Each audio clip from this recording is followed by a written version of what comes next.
અને હવે નવસારીની વાત કરીએ, જ્યાં નવસારીમાં સતત ત્રીજા દિવસે વરસાદી માહોલ યથાવત છે। 2 કલાકમાં ખેરગામ ગણદેવીમાં 2 ઇંચ જેટલો વરસાદ થઈ ચૂક્યો છે। સાથે ઉપરવાસમાં નવસારીમાં ભારે વરસાદથી નદીઓમાં નવા નીરની આવક થઈ છે। પૂર્ણા નદીનું જળસ્તર વધતા પંચાયત હસ્તકના 10 જેટલા રસ્તા બંધ છે। વરસાદના એલર્ટને લઈને એસડીઆરએફની ટીમ સ્ટેન્ડ બાય છે।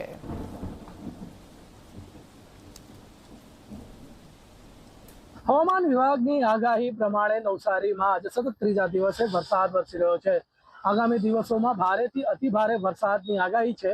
ત્યારે જિલ્લામાં મોડી રાતથી જે વરસાદ વરસી રહ્યો છે એમાં ખેરગામ તાલુકામાં સવારે 4 થી 6 ના ગાળામાં 2 ઇંચ વરસાદ વરસી ચૂક્યો હતો, જ્યારે ગણદેવીમાં જે છે એ સવારે 6 થી 8 ના સમયગાળામાં 2 ઇંચથી વધુ વરસાદ વરસ્યો છે। જ્યારે વાંસદા તાલુકામાં 1 ઇંચ વરસાદ વરસ્યો છે। મહત્વની વાત છે કે જિલ્લામાં સતત અવિરત વરસાદ વરસી રહ્યો છે। હાલમાં તો ધીમી ધારે વરસાદ છે, પરંતુ ક્યાંક જે છે વરસાદના જોરદાર ઝાપટા પણ પડી જાય છે। તેના કારણે રસ્તાથી વાહન ચલાવતા લોકોને મુશ્કેલી પડે છે, કારણ કે વિઝિબિલિટી ઓછી થઈ જાય છે।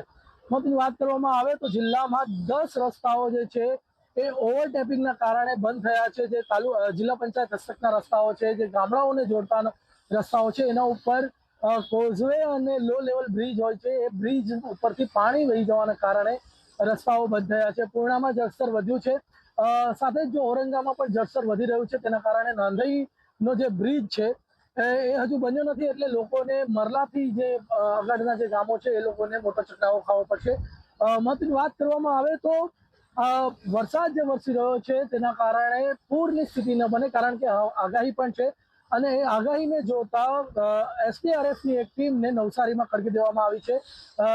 એસડીઆરએફની ટીમ દ્વારા જે છે શહેરના નીચાણવાળા વિસ્તારોની જે રેકી પણ કરવામાં આવી છે, નિરીક્ષણ કરવામાં આવ્યું છે, અને તંત્ર જે છે એ સમગ્ર પરિસ્થિતિને લઈને સતર્ક છે અને સાબદું પણ બન્યું છે। ધવલ પારેખ, ઝી મીડિયા, નવસારી।